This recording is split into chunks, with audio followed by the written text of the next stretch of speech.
Most product managers will never break $400,000. Not because they don't have the experience, but because they're playing the wrong game. See, one of my clients jumped from 240K to 450K in 5 months. Another went from 350K to 600K by changing three things about how they position themselves. I saw the same pattern at Google, and after coaching over 1,000 product managers, I can tell you this. The biggest salary jumps don't come from more experience. They come from a better strategy. So if you're stuck watching less qualified peers get promoted, this is your roadmap to the compensation you actually deserve. Let's start with what a 400,000 product management job actually looks like. At the senior product management levels in top companies, total comp could be typically around 250 to 350K. That's your stepping stone. Then at staff or principal level, your comp jumps to 400K to $600,000 levels. And that's really the target level we're talking about. If you move to group PM or director, that number can easily cross 800K or a million, especially at FANG companies or really well-funded, fast-growing startups. And remember, total compensation isn't about just your base salary. It's base plus bonus plus stock. And stock is where the big money comes in. That's why a product manager at Google might make double what someone with the same title earns at a mid-sized company. If you don't believe me, let's look at the data together. At Google, for example, L4, L5, what should be the senior PM roles? L4, 270K average compensation. L5, we're getting to 370. The moment we jump to L6, now suddenly it's 537. With good negotiation, which is what we do, this could be easily $600,000 level. Now, compare that with Capital One. So Capital One, the equivalent of product manager 2 at Google would be a director. And even a director, the total compensation it shows is 288. Compare, same level, massive difference, even though the title was so much better at Capital One. And Capital One is actually one of the higher paying financial services company. So you can see how, just based on this public data, how the company name and the company type really matters in what you're going to get compensated for the same level. So to summarize, at smaller companies, you might have the same title, senior PM, but total compensation could be half of what top tech plays. So if you're aiming for 400,000 plus, where you work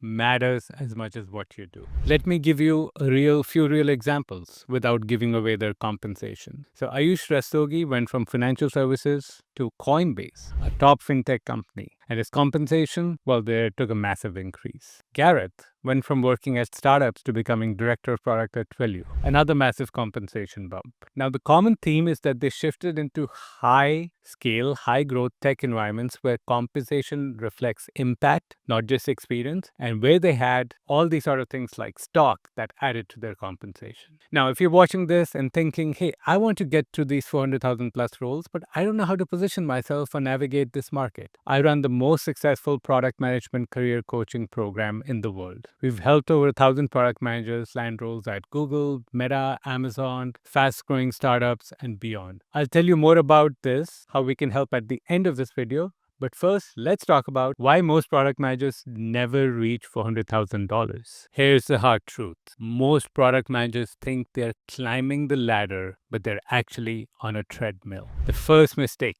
these product managers focus on years of experience instead of business impact. Look, hiring managers don't care if you've been doing this for 10 years. They care about whether you solve the kind of problems they need solved. Every role exists to solve a specific job to be done. If your experience doesn't connect to that, the number of years does not matter. Second, they stay at companies too long without getting promoted or switching strategically. If your compensation hasn't moved significantly in 2 years, you're probably underpriced in this market. And most product managers don't even know where the hotspots are, the industries or role where the biggest jumps are happening. Third, they don't position themselves as specialists. The market doesn't reward generalists anymore. Hiring managers are looking for people known for solving a specific high-value problem relevant for that product stage, that company stage, that team's current trajectory. So if your LinkedIn headline or resume reads like every other product manager, like B2B strategic product manager with 10 years of experience, well, you are invisible. Fourth, they negotiate poorly because they don't know their market value. Most product managers get boxed in early in the process. A recruiter says, hey, this role pays 200,000. Are you good with it? And the moment you agree, you just set your ceiling. Very hard to break that ceiling. The best time to negotiate is after they've decided that they want you. We teach our clients to avoid giving numbers too early so they don't limit their potential offers. And finally, mistake number 5, applying online instead of leveraging networks. Look, almost every client I've worked with who reached 400,000 had a warm referral. That trust transfer from someone inside the company changes everything. When a hiring manager already trusts the person who referred you, they're willing to fight for you. And that includes compensation. So, what actually works? Well, let me give you 3-step path that I use with my clients to get them to that magic 400,000 compensation number. Step number 1, build your angle of mastery. This is what you become known for. You can't just say, I'm a great product manager. You need to be the person who's known for solving a particular kind of problem, whether that's growth, monetization, scaling platforms, 0 to 1, specific domain, does not matter. That angle is what gets you noticed and paid. Step number 2, target the right companies. Look, not all companies are going to pay that number, and that's okay. Focus on all your energy on the ones that do and the sectors that are moving, whether it's FANG, whether it's AI relevant role, whether it's fintech, whether it's specific kinds of enterprise tech or high growth consumer tech. Stop wasting your time on traditional companies, consulting firms, financial services that simply just don't pay those premiums. There's no point going there. Step number 3 is you got to master the interview process. At this level, interviews aren't about frameworks or memorized answers. They're about confidence and storytelling. The candidates who land the biggest offers aren't necessarily the smartest. They're the ones who know how to position their stories as impact driven. Now, there's a bonus trip. You have to negotiate like you're already worth $400,000.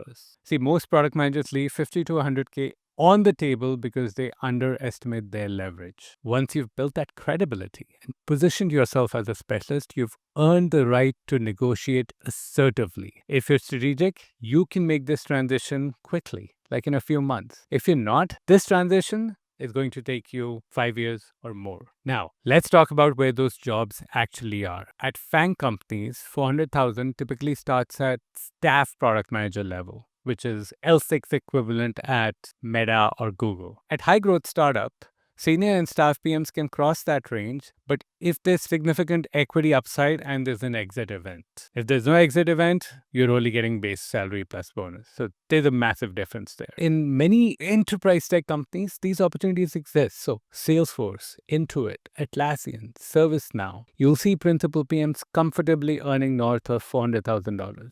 Where do you not want to focus? Traditional retailer, agencies, consulting firms, they've often have capped compensation structures. They sometimes don't even offer any equity. So the sweet spot, stick to that. AI, fintech, enterprise SaaS, big tech, those are the places that you want to be targeting. These sectors are where compensation and impact align. Now, if you want to get to that 400,000 number, here's what I recommend next. First, watch this video where I break down the biggest positioning mistakes that keep product managers underpaid. And if you're serious about making this jump, book a free strategy call with my team. We'll map out your personalized roadmap to 400K plus. We work with you until you accept a role, and that's our guarantee. The link's in the description, and I will see you there.